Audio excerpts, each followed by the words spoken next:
sir. Pump doors open. Wartime recordings of a Lancaster aircrew.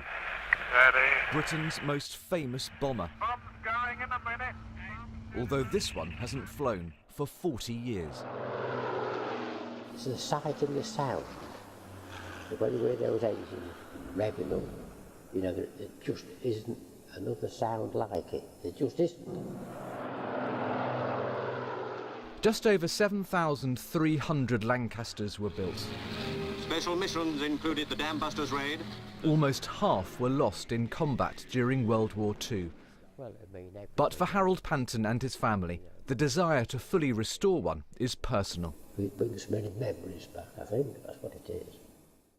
His brother Christopher, a member of Bomber Command, died on a mission over Germany in 1944. Harold and his other brother Fred wanted to restore an aircraft to honour those who never came back. In 1983, their search finally ended. We knew that it's either now or never, because you'd never get another chance to buy a Lancaster. Fred died 4 years ago, before the family dream of seeing this Lancaster back in the sky could be fulfilled. Fred's grandson Andrew is determined to make it happen. Lancaster parts are very hard to come by, so you snap up parts when they become available. There are a few companies that did buy up old stock after the war, but then people who just bought random parts and have had it in the house or the garage for 30 or 40 years.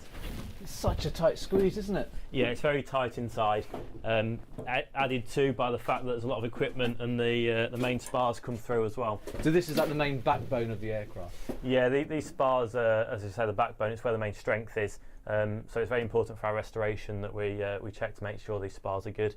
They've got some X-ray later this month. So this is the cockpit. I mean, it's going to be such a moment, isn't it, if you do get this back in the air? Yeah, it will. I mean, we'll be flying with minimal crew if we manage to get her airworthy, so it's going to be quite a thing to be on board.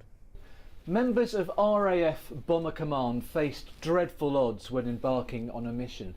44% of aircrew lost their lives during World War II. And on a Lancaster, there was one place which was by far the most dangerous place to be. Here, where the rear gunner, or Tail End Charlie as he was known, did his best to defend the plane.